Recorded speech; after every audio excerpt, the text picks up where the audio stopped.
قبر میں دفناتے ہی سارے رشتے ٹوٹ جاتے ہیں، چند دنوں میں اپنے اپنوں کو بھول جاتے ہیں۔ کوئی نہیں روتا عمر بھر کے لیے، وقت کے ساتھ آنسو بھی سوکھ جاتے ہیں۔ جب کوئی نہ سمجھ رہا ہو تب خاموش ہو جانا بہتر ہے، بیس باتوں کو بگاڑ دیتی ہے۔ عبادت کرو تو دل سے کرو، دکھاوا تو لوگ دیکھتے ہیں، اللہ صرف نیت دیکھتا ہے۔ زندگی اللہ کی پہچان کا سفر ہے اور آپ اس سفر کے مسافر۔ کچھ نیکیاں ایسی بھی کرو جن کے اللہ کے سوا کوئی گواہ نہ ہو۔ یا رب میری خوشی سے زیادہ تیری رضا ضروری ہے، جو میرے حق میں بہتر ہو بس وہی فیصلہ کرنا۔ جو سب کی فکر کرتے ہیں نا، ان کی فکر خود اللہ کرتے ہیں۔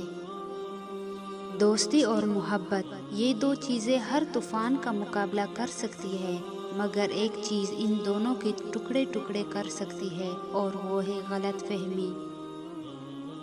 صبر تب ہی آتا ہے جب انسان اللہ کی رضا میں راضی ہو جاتا ہے۔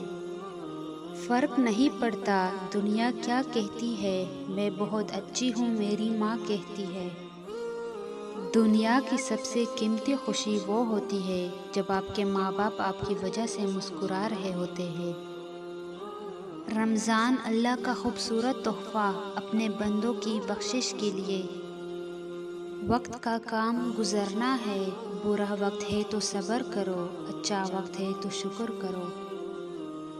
صبر کیا کرو، سنا ہے وہ رب صبر کرنے والوں کے ساتھ ہے۔